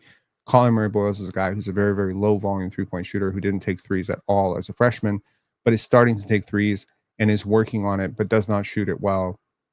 We value shooting from a player who's 6'7". Would we care about this if he was 6'10"? No. Colin Murray Boyles is the top 3 pick if he's 6'10". His defense is that elite. However, because he doesn't shoot well and because he's 6'7", we don't think about him as a top 5 pick. But it's only because we think of him as a big. But if you think of him like a wing who can play big, who's multi-positional, multi-tooled, if you project him to be a good shooter, you think about him completely differently. But his feel and passing is the ultimate outlier at that position. His defensive awareness and his balance and his feel for the game is a total outlier. But do we value feel for the game? Like, it's almost like You penalize him for not being big enough to be a big and not wing enough to be a wing, and not realizing that in every case, there's not a big or a wing who is going to be able to deal with him offensively if his handle comes around. Do you know what I mean? Like, the same things that make him a terrible prospect when they work out are the same things that people will be kicking themselves and saying, I can't believe we didn't see it, because he's so strong and he's such a bully on the block and he's so physical and he stays so on balance. Like, do we care about the balance of bigs? Like, this guy's a certified hooper. You know what I mean? Like, I'm very, very high on Colin Murray. Trust me, if I was not a Raptor fan, if I was an OKC fan, I would be literally like, I'd be praying to the heavens every single day that this guy fell, because he fits so perfectly in OKC. He fits so perfectly in so many places. Chicago should draft him. They'd be stupid not to. There's so many teams that are going to look so dumb for not drafting CMB. This is not a player who's going to fail in the NBA, y'all. Like, he just does too many things well. But because of the shooting and because of the aesthetic bias and because of that, people just want to overlook him. So it's like, again, you don't value big playmakers enough unless they're truly big. Identifying the market inefficiency, again, we've talked about this at length, but you need to identify what the trend is right now and which player is going to get super, super overvalued. The way that Aaron Nesmith has played in these playoffs, the way OG Anunoby has played, the success of Jaden McDaniels, all of these players are creating a bubble in terms of asset valuation for similar types of prospects. And those prospects that are going to do well because of the way these guys are playing, even though the two things have nothing to do with each other, it's just a recency bias, are going to be guys like Carter Bryant, Rasheed Fleming, Cedric Howard. Those are the players who are doing really well. Everyone is wing obsessed right now. And so what does that mean? Well, when everyone is wing obsessed, and let's say Jalen Brunson fails spectacularly, and the narrative becomes, you can't win with a 6'2 guard, you can't win with a 6'2 guard, what is going to happen to Jeremiah Fears? What's going to happen to his stock? Because Jeremiah Fears is a much twitchier athlete, a much faster athlete, and way better at a younger age than Jalen Brunson ever was or could dream of being, right? But let's just be honest. If there's a player who's currently going to fail right now in the draft, it's going to be someone like Jeremiah Fears, because people are going to start thinking, oh, I can't build around a 6'2 guard. I can't have a 6'2 guard. Sure, you can. But you're going to be a prisoner of the moment, and you're going to see a lot of big guards in the finals. You're going to see Tyrese Halliburton on one side. You're going to see Shai Gilgeous-Alexander on the other side, and you're going to say Kasparas Siakam is better than Jeremiah Fears, because Kasparas Siakam is 6'5" and Jeremiah Fears is 6'2". And then 2 years from now, Jeremiah Fears, who's currently 18, will grow to 6'4", and you'll feel like an idiot. See what I mean? It's understanding the market inefficiency. Adapt before the market overcorrection. I think this is so important. Don't be reactionary. Be proactive. Don't be reactive when it comes to this stuff, because you need to sometimes understand when the opportunity window has just closed, and you need to go and find your next advantage. Let's say that you walked into this year thinking that wings were going to be underrated, right? Everyone's talking about this guy and this guy, big guard, big center, blah, blah, blah, blah, blah. And you're thinking, these are the players that everyone's going to overvalue in the wings, the 3-and-D archetype of wing, the role player wing, that's going to be underrated. I'm going to be able to get this player way, way, way, lower than they should have gone. And then suddenly there's an overcorrection because of how the playoffs lay out. Well, you need to go to your next market inefficiency. You need to find the next advantage. Just can't keep harping on the same thing.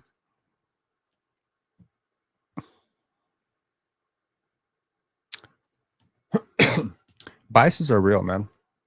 Examining your biases is enormous. We talked about biases early, but do you know how many biases there really are? It is nuts. There is a graphic that I actually have that I can actually show you, just a very brief overview of just how many biases exist.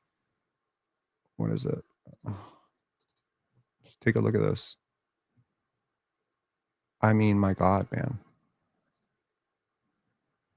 Overconfidence bias, confirmation bias, halo effect, horn effect bias, illusionary correlation bias, conformity bias, physical appearance bias, unconscious bias, affinity or similarity bias, expectation anchor bias, gender bias.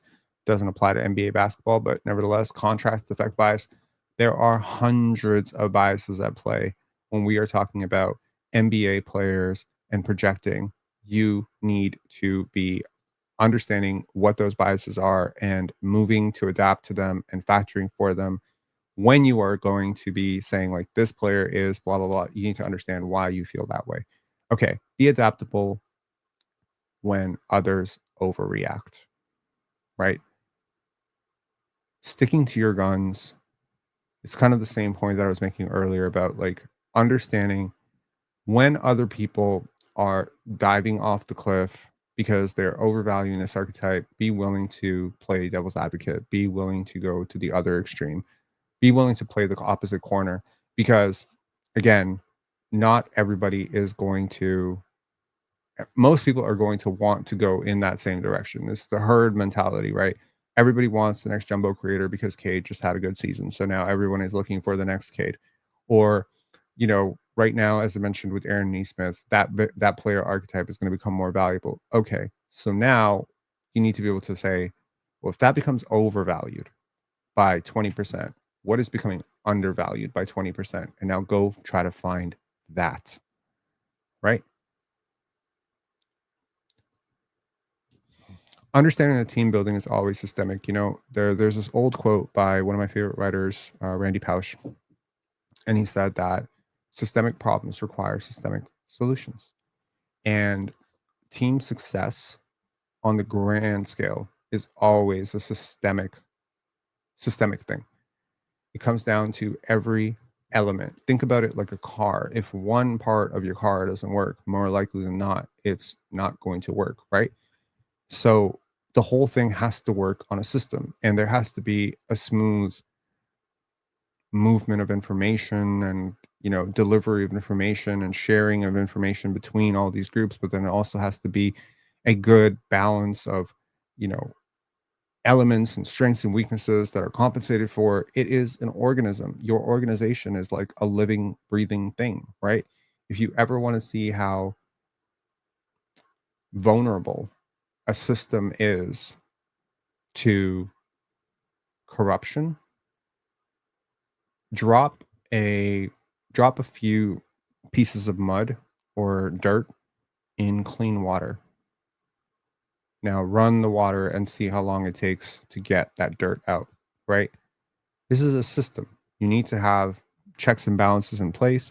You need to have all the appropriate ingredients, which means you do need to invest in scouting. You do need to invest in development. You do need to invest in upper management. You can't have one part of your system which is always failing and expect all the other parts to overcompensate, because that's just how systems fail, right? So, from the Raptors' perspective, if your scouts are ace, but the decision maker who's listening to those scouts is an egomaniac, the system fails. If your scouts are ace and your president is an ace, but your coach is a jackass who won't play these players, your system fails. If your coach is ace and your scouts are ace and everybody's ace, right? But your development staff sucks, or your training facility sucks, or your G League affiliate is not closely linked to the style of basketball you are playing, or you're over sampling from the Big 12, but you're consistently ignoring the Big 10. Again, your best laid intentions. If you send your scouts with the preconceived notion that only blue bloods produce players that you want to work with, every year you're going to miss like 25 prospects that you're not fairly evaluating. You need to be thorough. And again, this all comes down to a system, right? Understanding how to compensate for missing pieces in that system when pieces change. Like, there's always brain drain when you're a successful organization. The Raptors are widely considered as successful organizations, which is why they've had so much brain drain. Chris Finch, who is currently coaching in the Western Conference Finals, was an assistant coach for the Raptors. He has players, he has coaches on his bench that he directly poached from the Toronto Raptors, right? Pascal Siakam, that's a player who's on the Indiana Pacers. There's elements and pieces of the Toronto Raptors and Canada in all four conference finalists. If you really want to think about it, there's 5 ex-Raptors on the Knicks. But look at the successful organizations around the league. Jeff Weltman is leading one of the most successful organizations in the league. He was the guy, one of the main decision makers for the Toronto Raptors in 2016, 2017, before he took over the Atlanta Magic. So it's like understanding how do we make up for the Patrick Mutombos when they leave? How do you make up for Jeff Weltman? How do you make up for Teresa? How do you make up for these people? Right? It's very important to realize that team building is always systemic. One of the most critical things that I want to say is that in watching Shai Gilgeous-Alexander process the game, think about the game, talk about himself, I think one of the most critically underrated parts of prospect evaluation comes down to the mind. Now, as y'all know, some of you know, I'm very deeply interested in psychology and neuroscience. It's been a huge fascination of mine for most of my adult life to understand why people do the things they do, why people don't do the things they do. And to sum it up very, very briefly, I think that no prospect has ever outpaced their mind, right? Some of y'all will know that I am extremely high on a certain former All Star named Scotty Barnes. And some of you think that's crazy.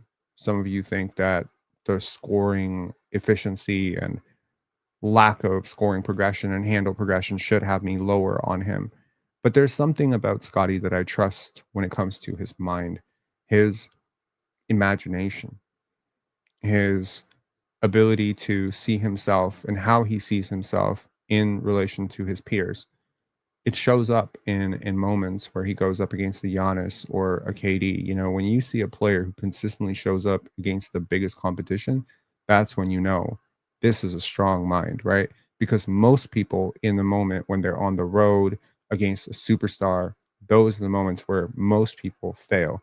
But why do they fail? And why is it that without even seeing Scotty in an NBA finals, I can tell you with 100%, well, I'll say 100% because, hey, let's be humble here. I can tell you with 97 to 98% confidence that he's going to thrive in an elevated playoff setting, even if I've never really seen him healthy in an elevated playoff setting. And only sample I really have to go on is one playing game and one game where he was healthy as a rookie against the Philadelphia 76ers. How do I know? It's because I know this guy's mind, man. I hear it. I see it. You know, he doesn't conform. This is a very positive trait. Someone who's just willing to be themselves is a really deeply confident person. I'll share with you a story about, Robert from, my name is Robert too, but Croatian Robert from Shark Tank, right? And he said when he first saw Mark Cuban, he couldn't believe that he was wearing a T-shirt. It was like really weird to him that this billionaire was wearing a T-shirt. Like, why is he wearing a T-shirt? And I think it's because, so many of the Raptors media are such cucks. Oops. They're such conformists. They're such, what do people think about me? I hope people don't hate me. They're just weak-minded people. They'll never understand the mind of a strong individual. They'll never understand that Scotty doesn't care what they think about him or what he writes about or what they write about him. But what you realize is the same person who doesn't care what the vets think about him and doesn't mind disagreeing with Thaddeus Young very loudly or, I don't know, rejecting Fred VanVleet's sage advice. The same person who has those considerably negative traits as it is viewed by the media is also the same person who is not rattled when he goes up against a Kevin Garnett or Kevin Durant, or he's not overly moved when the team is down 15 or down 20. It actually comes down to how your brain processes information, right? And what part of your brain becomes activated when certain stimulus comes your way. I'll give you an example. We don't deal with the same things. Like, we may be experiencing a similar event in completely different ways. An example is my dog passing, right? My girlfriend breaks down every second day. Whenever a dog walks by, she's basically in tears. She has not processed it. We are 5 months. Sasha died on January 1st. We're almost in June right now. She can't stop crying. She don't know how to do it. So she asked me, why am I not crying? Like, why do I not cry? I view death differently than she does. I've experienced so much death in my life. I've had friends who've died. I've had parents who've died, grandparents who've died. Through that adaptation, through that experience, has not come a numbness to death. I'm fully cognizant of the fact that Sasha is not alive anymore, but I perceive that event completely differently. So different parts of my brain fire up when I think about Sasha. I think about the good times. I think about the fact that, his memory is still here, that I can see him, in my mind whenever I want, that I think about the fact that he lived for 15 and a half full years and how lucky I was to have him for that long. And I'm not washed away with tears. I'm also thought about the fact that I've always accepted the fact that people die, everyone dies, and everything ends. So I'm not necessarily as shattered when somebody dies. I accept it. It's a part, right? It's a part of life. But my girlfriend has not dealt with death as much. Her greatest experience with death was losing a grandparent. She hasn't lost her parents, touch wood. She hasn't lost a sibling. She hasn't lost one of her best friends. Her experiences with death are completely different. For me, it's like, dude, like half the people I know are dead. Like, what do you want me to do? I had friends who got shot. They died. I was in grade 9, grade 10, grade 8. Like, again, all that experience is meaning that when I think of Sasha and she thinks of Sasha, a different memory is evoked, a different set of chain of events, and our minds are provoked. And mine is to smile and hers is to cry. We have a completely different thing. So, what about what part of the brain fires up when you're down two and there's, you know, an opportunity to win the game with a three? What part of your brain is actually firing up? Example: one person sees that moment and thinks, don't miss. Everyone's going to crucify you. Everyone's going to hate you. You're going to be the subject of tabloids. You should probably pass in this moment. The other person is excited. There's really like a different part of their brain that's like lighting up. Like their prefrontal cortex is just like all, lights. If we could put a brain scan on that person in that moment, their breathing is different. They're calm. They don't care about the missed shot. They have a completely different perception of the missed shot. Their thought is excitement over the made shot. They see the shot being made in their mind. Try this on for a completely abstract thought. Do you know that color is not real? This is not pink any more than my face is white or blue, or, this is so, okay, this is clear water. Cool. Imagine purple. Can you see it? Can you see the purple water? You just make it with your mind. How does an athlete's ability to imagine and their predisposition to positivity influence how they react to a tough stretch of their career? How do you measure resilience? This is all mental, man.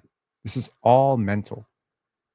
What consistently shows up between Shea, Michael, Kobe, Shaq, Kareem, Jokic, they're all fucking weird. They're all super weird, man. They're the biggest outliers, not just because of their physical dimensions. There's nothing outliers. Shea might be the most physically average NBA player in NBA history. He's 6'6". That's the average height. He has a +4. Well, he has a slightly less. He has a more outlier wingspan, but and his flexibility is totally different. But like for the most part, he has average a lot of things, man. He has average weight, average height, average. What is it that is super outlier about Shea? He's super weird, man. Listen to him talk. He doesn't talk like anybody that you know. He's so weird. A lot of people that I know that grew up with Shea would say he's just weird. Not weird in a bad way. Again, your narrow web of like what you consider to be weird, right? He's just awkward. He's totally different, right? The way he thinks about the world is different. Tyrese Halliburton, so weird, man. So different in the way he perceives things. And people, make fun of these people who are different because they're different. We make fun of people who are different. This is a childhood thing that we do this since we're kids. But do you want people to be average? Do you want people to be not average? You're looking for outliers. You're looking for people who deviate from the trend. And those people are going to be either monumental successes or monumental failures, right? J.R. Smith is also weird for the opposite reason, right? So you're looking to test the mind. You need to stress test how someone reacts to being coached. You need to understand what part of the brain, how does one perceive the idea of being challenged? How does someone perceive the idea of being benched in a fourth quarter? How does someone perceive a shooting streak? I love athletes who've been tested by trials and tribulations, hard times, big time injuries. How did you bounce back? How did you react? Being benched in a clutch game, missing a huge shot. I want to see how you react to it. How did you bounce back from that? I want to talk to everybody around you at the time, from your teammates to your coaches, to how you reacted to that moment, to how you were to be around in the locker room after. This shit has to matter, because this is all giving me a gateway into the unquantifiable thing that is ultimately going to shape whether or not you're going to be a pro, or you're going to be a bust, or you're going to be an all NBA or an MVP, and that is your mind. Michael Jordan's reaction to success was, it is failure to be only this successful. The question that comes to mind is, how do you see yourself? What is your perception of self? You will never outrun that. I just want to be clear with you. You're not going to outrun that. You're not going to outpace that. If you see yourself as limited belief, you will actually subconsciously sabotage every single opportunity to ever exceed that limiting belief. It just won't be accessible to you. In the end, our brains are scanning, like, I want to say thousands of bits, if not millions of bits of information. And less than 1% of that is even perceptible to us. So the question then becomes, two people see the same opportunity. One person is challenged by the coach, and the coach says, I need you to go down to the G League. And you tell another, let's say you draft two kids next year. Number 9 pick, Carter Bryant. Number 39, you draft Hugo Gonzalez, right? Let's say Carter is a super strong mentally, super strong person, and Hugo is a really weak person. Let's just assume. I'm not saying either one is true. And you assign them both to the G League, and Carter views it as a challenge. He views it as a positive challenge. He sees going down to the G League as a new experience, a chance to learn, a chance to meet new people, a chance to experiment with his game, and he's excited. So the part of his brain that's firing up is all positive. Hugo sees it as a demotion, as a disrespectful, insult, as a reason to question himself, as a reason to believe that you do not believe in him, as something that's beneath him, and he has a big ego about it. Which of these two players is going to do well in that situation? Which of these two players is going to do poorly in that situation? Again, this just comes down to the mind, man. It's always about the mind, right? How you perceive situations and is everything to me. Shai Gilgeous-Alexander views the playoffs as an exciting thing. He views losing as exciting. Losing is exciting because now I get to bounce back from that. Winning is exciting because now I get to win again. Man, if you really want to break open the coconut and crack open the skull and really study the minds of the greatest people that have ever walked the earth, I guarantee you they are all weird, and they are all oriented towards success due to their predisposition to seeing things as opportunities and seeing the world as more like they are creating reality as opposed to reality is creating them. So the most important thing that I would do, one of the most important things beyond the skill testing and checking out the box plus minus and the true rebound percentage, whatever, is I would approach every prospect evaluation like a criminal investigation, right? You're telling me that you love the NBA. Let's talk about that. Let's talk about your favorite series. Let's talk about your favorite player. Let's talk about why he became your favorite player. Let's talk about a time that you maybe turned on your favorite player. Let's talk about the player you don't like. If you love something, you got some strong emotions about it. I need to know that. Some of these draft interviews, these combine interviews be so fucking bland. They're so bland. They're so contrived. They're so like, I don't want to hear this. Oh, my favorite player is this because, he's great. No, no, no, no, no. I need to know when he became, what day, what year, what were you doing? Where were you when Kobe died? Damn, I want to ask that question to a draft prospect. Where were you? What was your first thought? What were you doing when Kobe passed away? I remember I remember 100% what I was doing when Kobe passed away. I was in a Penn Dance meeting at a co-working space in Toronto when somebody flashed the phone and said Kobe passed away. I have a vivid memory of that moment. There's no way you're a fucking hoop fan saying that you watched games in the 2000s and you grew up watching the game and whatever, and you don't remember exactly the moment that you found out Kobe died. It's just impossible. So again, I got to shit test it. I got to shit test the bullshit that you're telling me. You're telling me you're a hard worker. Prove it. You're telling me you're a winner. Then why the fuck don't you play defense? Why don't you play defense? You're a winner. Why don't you play defense? Why did you sulk when the coach put you on the bench to close the fourth quarter? If you're a winner and you could see that your 2 for 18 shooting ass was not helping your team win, if you're such a winner, why were you caught like sulking and cursing out your coach? You know what I mean? Why are you always 5 minutes? Why are like Carter's dad actually talked about this in a podcast to Shane Bryant, and he was talking about observing the small things. What's your body language like in practice?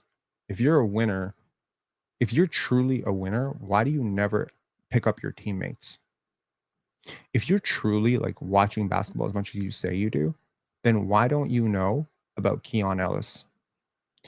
If you're truly like dialed in to the game, then how are you not checking out this particular podcast that everyone else who's dialed into the game? How can you not understand this particular ATO?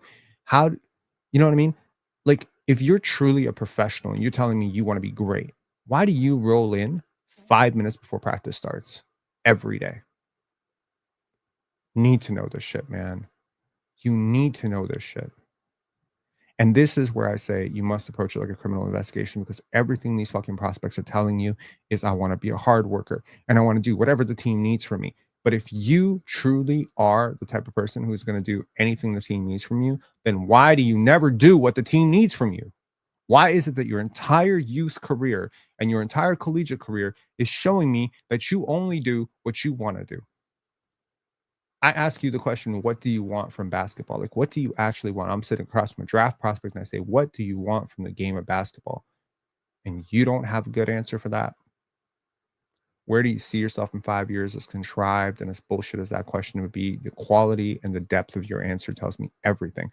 When Carter Bryant, and to just bring this back to Carter for a second, when this dude can lay out an exact map of everything he had to do, like, listen to him talk about coming in for 3 days, speeding up his shot. The question of why did you speed up your shot? And him having the exact trainer, coach verified, 100% total truth answer as to why you speed up your shot. The very idea that he knows why his shot was sped up and how it's supposed to help him tells me that he asked the question when it was being presented to him, which tells me he cares. But some prospects, you say, what did you work on this offseason? And they say ball handling, shooting. What'd you do with the shooting? Oh, I just got, like 200. I was shooting 500 shots a day. Were you shooting them off the move or off the catch? Like, were you taking 2 dribbles? Or, who were you working with? Blah, blah, blah. They don't have deep answers because they haven't thought about this. Do you know what I mean? Anything like, I'll give you an example. And this is, again, like, this comes down to how do you practice, right? If I ask you, I'm thinking about this. If I ask you about shark conservation, there's a certain lack of information that you're going to have if you're not deeply, passionate about this. You're not going to know the main players. You're not going to understand the key shifts and movements and motion and the history. There's just no way. But if I ask you about the day your grandmother passed away, if you were close to your grandmother, and you tell me you're close to your grandmother and you say your grandmother passed away, and I'll be like, tell me about the day your grandmother passed away. There's just no way you're not going to have like a lot of thoughts, emotions, complex emotions about that day. Why? Because you've thought about it thousands of times, because you've recalled it many, many times. You don't need to dig.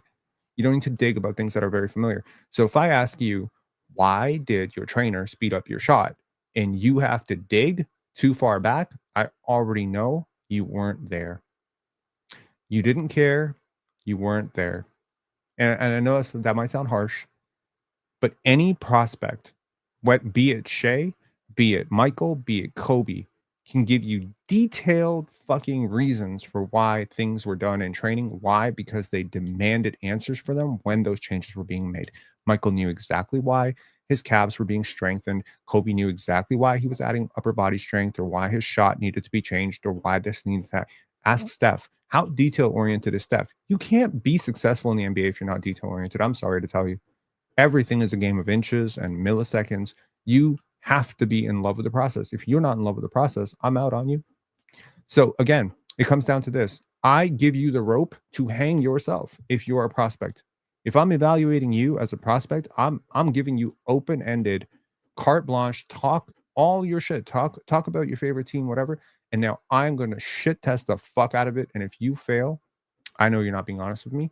And I know you're not being sincere. Moving on to the final point, seek to destroy your own conclusions. I think this is so important, man. You think that Derek Queen is the next Alperen Şengün. Write me an essay on why he's not. You think Cooper Flagg is a definitively better prospect. Definitively. 100%. If I'm running a war room, if I'm a general manager, praise God, maybe one day I will be.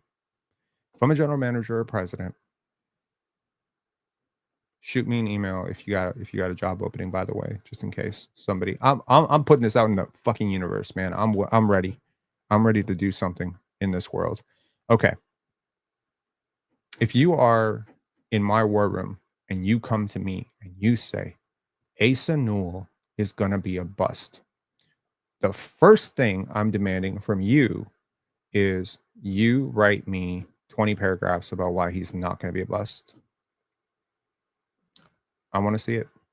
If you tell me definitively we need to go with VJ Edgecombe over Ace Bailey, then I'm demanding that you write me an article or an essay about why the opposite is true. I need to see how your mind works. I need to see how you got to this conclusion by reverse engineering it and having you basically destroy your own conclusion. And at the end of this, I want to ask you the question again, do you still believe what you believed before? Seek evidence, man, because if you want to seek evidence for let me put this way. There is some precedent to say that Ace Bailey is a better prospect than Dylan Harper. You can definitely make it. You can make that case. And if you can't make the case, then you can't make the opposite. It's just the point, right? Make me a case. You say Colin Murray Boyles has limited upside, doesn't have all-star upside. Present me the case that Colin Murray Boyles will be an all-star. Just do it. Create the argument. Even if you don't believe the argument, write the argument from the other side. And if you don't know the argument from the other side, then how strong is your conviction? You need to know, right? So all of this is to say, this is how I believe the Toronto Raptors destroy the average outcome of NBA drafts every single year.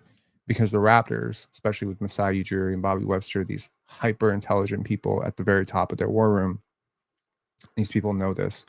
They don't approach the draft with this dated, this guy's the next superstar type of, hype. They're not hype boys. There's plenty of dissent. There's plenty of discussion. I've heard about it a lot over the years that they don't agree on this guy. They don't agree on that guy. There's deep, long discussions. They're respectful discussions. Nobody's screaming over each other, but there's a space. There's a space for everybody to speak. Dan Tolzman can speak, these guys can speak, whatever. They can all express their opinions. And through that discussion and through that discourse comes stronger opinions. It's great to have a debate. It's great to have a debate about why Derek Queen is an all-star and why he's a bust. And it's great to have that debate in a safe space where both people are able to put their sides. And the ideal debate is where both sides walk away feeling heard, but also feeling more confident that they have more information. If you want to argue, and it's something that I did in 2016, that the orange man is a fascist and is racist, and the first thing I want to know is write me a 20 paragraph article about why he's not a fascist and not a racist. Believe it or not, you can do it. Now, go back, evaluate the information you have, evaluate the information you found, and ask yourself, do you still believe that he is? And if you do, good, because now you have an informed opinion. Most people do not have informed opinions, not about the draft, not about who they are, because they don't ever consider the opposite side. We live in a world in which we are so quick to judge. Hold it for a second, man. Hold it for a second that Ace Bailey is better than Cooper Flag. Can you sit with it? Are you okay with it? Can you make a case for it? Make the case. Make the case. Don't just immediately, write it off and like, oh, it's weird. I didn't hear it before. And consistently saying things that are early. On the panel 5-6 months ago, was saying that Shai Gilgeous-Alexander is this and that, and he's so great, and he's having this season that's comparable to Kobe, and people were laughing. I was saying Scottie could win Rookie of the Year, and people were laughing, right? Because I've done this. I've done the evaluation. You think that I'm some Scottie super fan that hasn't written out an article in terms of why I think Scottie could fail. I have written out the article. I know why Scottie can fail. That's why I'm so comfortable in knowing that he will succeed. That's why I think he succeeds, because I've evaluated the perspective that he could fail. Again, this is how you strengthen your information. This is how you make better decisions. I hope this information has been useful for you. I hope it's been interesting. If you like this video, please hit like, please hit subscribe. It does help get this video out to more people. I'll catch y'all later. Hit the like. Thank you very, very much. Also must say, love seeing Rob spiral during this time of the year golden. I don't know where I spiraled. Sometimes guys have bad body language or bad habits. Sometimes it underlies a bad attitude. You have to ask questions to differentiate. I agree. Ranga saying preach.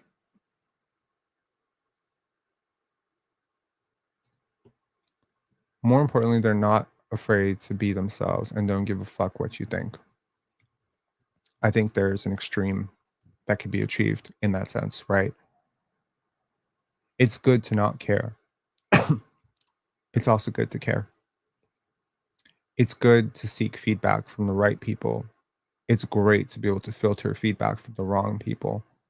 And all of this is dependent on your ability to correctly identify right from wrong, which means above all these other things that I have to evaluate, one of the things I really have to evaluate if I'm bringing you onto my team as a 4th overall, 6th overall, or 9th overall pick is how good are you at reading people? How good are you at decision making?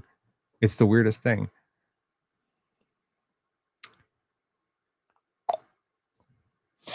Scottie Pippen Jr. was seen as an undersized and horrible. He went to the G League and came back to the leading scorer against OKC these playoffs. That is true. Swavey. This is off topic, but imagine the defense in the paint with Dwemby and Giannis. Nobody is scoring on that.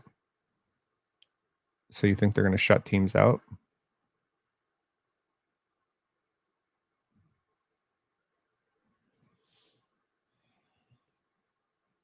Mel said the best we can get out of this draft is 2 solid role players. How do you know that? Do you have a crystal ball? I don't think that's true at all. To prove that, I will guarantee you that between picks 9 and 60, there will be at least one All-Star in this draft. Guaranteed. At least one, if not 2. If there are 2, and one is picked at 45 and one is picked at 15th, then in hindsight, maybe you could say you could have had 2 All-Stars.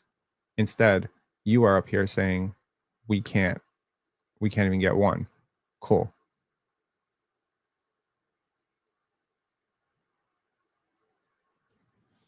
Assuming this has something to do with my girlfriend crying about Sasha. No, I'm not judging her for crying, man. I give her a hug every time, or most of the time.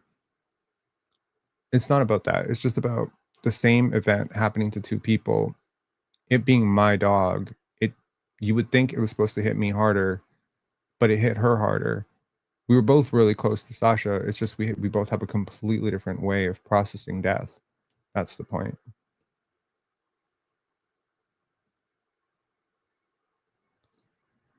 Rob, what do you think Cade Mobley getting the Supermax do to their team compared to if they didn't? I think it handicaps their teams more.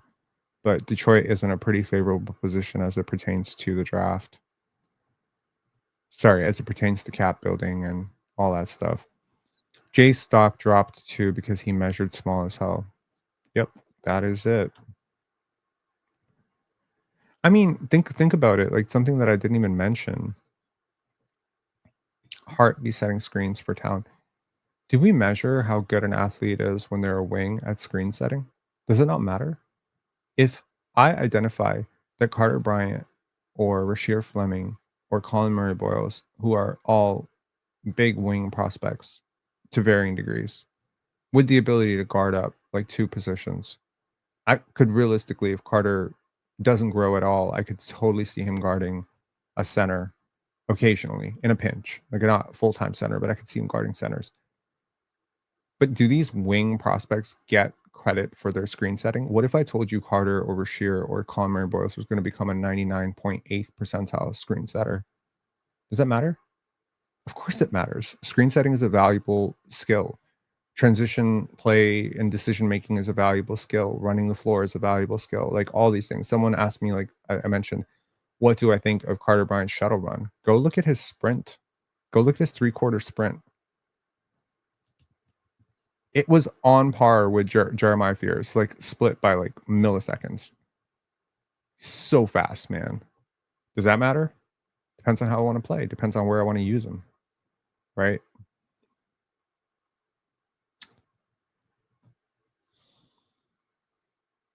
100%. This is so important. Why did you choose a school? Can I share with you Carter Bryant's rationale for Arizona? He said that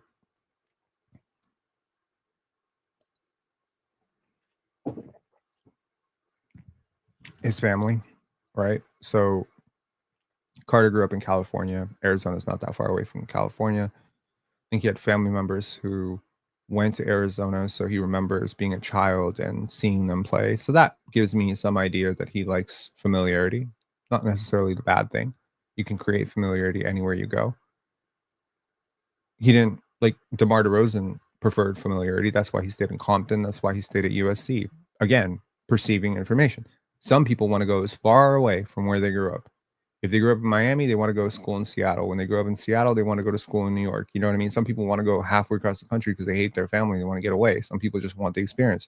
Some people want to stay as close to home because they want to stay at home. But you know what's funny? LeBron James stayed at home. He still lived in Akron when he was playing for the Cleveland Cavaliers for the first little bit. Is that a bad thing? It's not a bad thing at all, right? It's just different. So one of the things Carter said was that he really wanted to choose Arizona because he felt that their staff and their training staff were going to be the ones that could best prepare him for his NBA career. And he opted for the place that was going to give him the role that most resembled his next role at the NBA, as opposed to taking a place that was going to give him the immediate gratification of being an All-American immediately, right? Because again, the delayed gratification element is something that I didn't even mention in this video, but it's a huge thing too, right? If you want it all right now, you want the most NIL money. Okay.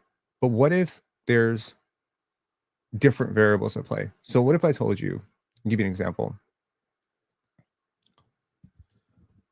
What if I told you that there was one school that gave you a 100th percentile outcome in your NIL earnings, a 90th percentile outcome in terms of your ranking among your peers based on the role you're going to have, and a 75th percentile outcome in terms of your skill development and weight development for your next level in terms of preparation for the NBA level versus another school that maybe gave you a 70th percentile outcome for your NIL earning, but gave you a 100th percentile outcome or 99th percentile, outcome for your skill development. It's just like, how do you weigh these factors? Because every school has pros and cons. There are schools that have more beautiful women than the other schools, schools where you get to join that school with somebody you already know, schools where you'll get to play a certain position, like Scotty choosing to play at Florida State because he got to play point, schools where you'll get to start and take a lot of shots right away, schools where you get to go with one of your friends, schools where, maybe the NIL money is really great. Look at AJ DeBonsa and how he processed the information. Why did he choose BYU? A lot of money, sure. But also his dad was on Stephen A. Smith's show saying that they had all these NBA people. I don't know if that's necessarily always the best way to go. That shows a bit of a bias, but BYU does have like very highly paid nutritionists, trainers, and all those people come from NBA world. But is it a bias to say because these people come from the NBA world that they must be the best in the NBA world? Can I make to examine my previous point? Can I make an argument why coming from the NBA world and going to the college world where there's considerably less money than the NBA world might actually indicate that you are the worst of the NBA world? I.e., does Rick Pitino get a boost for being a former NBA coach, or is he a failure because he didn't stick in the NBA and he failed spectacularly in the NBA? Right? It's weird. It's different ways to think about it. But I do want to understand how you thought about it. And for Carter, it was 100% about that. And so what that shows me is he doesn't have a delayed gratification problem. He doesn't mind coming off the bench if it helps him prepare for the next level. He doesn't mind taking less NIL money from Arizona than he would have gotten from Louisville. So he's not an immediate gratification guy. To me, most successful people in life have a very positive relationship with immediate and delayed gratification, which is to say they're willing to delay gratification in favor of the greater good. I'm willing to say 99.9% of people who are successful practice delayed gratification. There's just no way to become good at something if you're impulsive about this kind of shit. Shay is not like, do you know what I mean? Like, even when you practice, like, are you in love with the process of practice? Or do you view practice as a chore? Do you quit on practice and quit on your trainers when you don't see immediate results? Are you willing to go the step by step by step approach? Scotty, is funny that he doesn't get dissuaded. He doesn't get discouraged by like a poor shooting streak or like a really long progression towards a handle or whatever. He never loses focus in who he's going to be. He never wavers in that. He's never shied away from this idea that he's going to be a superstar, that he's going to be all these things.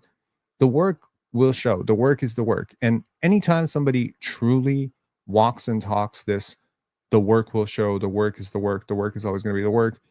When someone actually believes in the process of development that way, you don't bet against that person, especially if they have the requisite mental capacities and physical gifts to actually succeed. You don't bet against that person ever. Any final comments here? Some coaches not meant for the league. I agree. RJ has more value than you perceive. James Wall said RJ is getting traded if anyone is willing to take him. Do you think RJ is traded if we draft a wing? Maybe. I don't know. I think his extension will be very telling. I think his numbers tell you that he's probably going to get an extension in the range of 30 million, but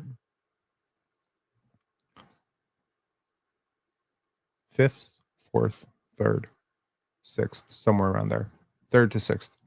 Anyways, I'll talk to y'all later. Have a great one. Sorry to the abrupt end. I'm kind of like losing my voice for some reason. I'm not sure. Also, I wanted to show y'all something funny. This is going to be, I need you to squint your eyes to say, seeing is believing. Squint your eyes really, really hard and tell me what you see. You got to squint. Do you see it? It's Harvey's new burger. Do y'all see it? What'd I say? Seeing is believing. Yup. See y'all later, man. Oh, I actually wanted to share something somewhat inspirational with y'all. Just tried this on for size. I've always believed that people create reality, like we see what we want to see. And some people are consciously aware of this process, and some people are subconsciously aware of this process, but have no real access to this as information. But I want you to try something on your next walk. I want you to look up at a tree, see the color of the tree, and whatever you want that tree to become, try to make it with your mind. We used to do this really well as children, and I think the best athletes are the ones who can still do this. Try this. So, I'm gonna share this as an example with y'all, but this may seem really random. But when I was younger, I watched a lot of cowboy western movies or whatever, and I would imagine, sometimes when I was, having trouble sleeping, I would have my connects. I don't know if y'all remember connects, but it was like Lego, but for nerds or bigger nerds, right? And I would make these guns with connects, and there were these little connectors, the green little connectors that I would add as bullets. And so before I would go to sleep every single night, knowing that I was going to be attacked in my sleep by all of these, robbers, and I was a cowboy, or I don't know if I was a cowboy and they were robbers or whatever, I would pack up all these little green bullets and I would put them in my pocket.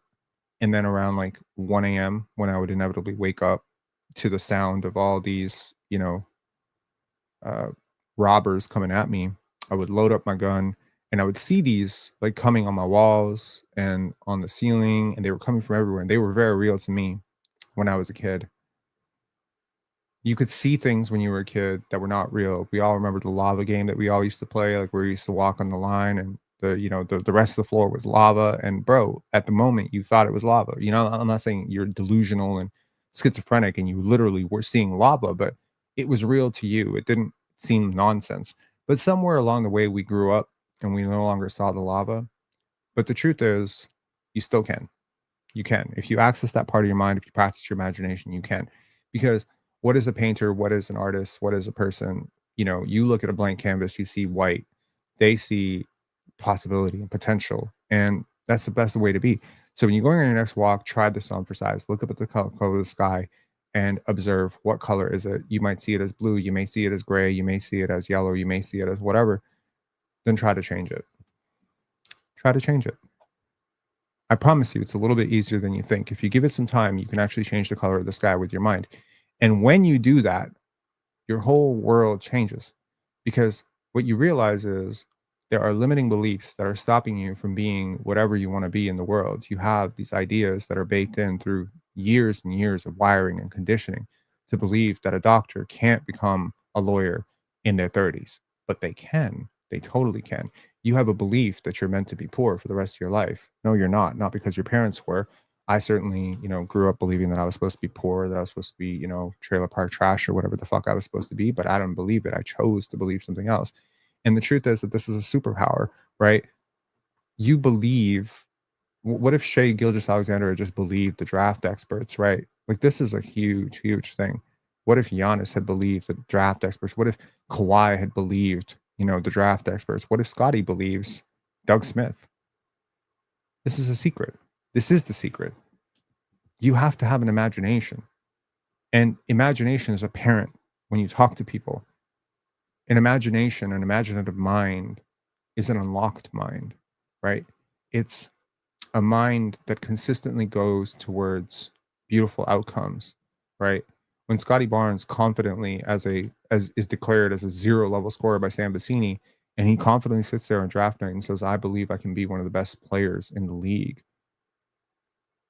When Scotty Barnes, you know, consistently shows you that he is just going to be himself, no matter what the pushback, no matter what people say about him, and no matter how many autism jokes there are about him, he's just always going to be goofy. He's always going to be himself. And people will be like, we're going to beat the allegations. Why do you think people pick on him so much? Why do you think he occupies so much real estate in people's minds? Every draft Twitter space that I was on turned into some long-winded discussion about fans arguing over Scotty. Why do you think he looms so large in your mind? Because imagination and people who have imagination and people who possess the ingredients, the requisite ingredients to be great, are the people who are the most magnetic. they are the people that you talk about the most. That's the truth. I'll talk to y'all later, man.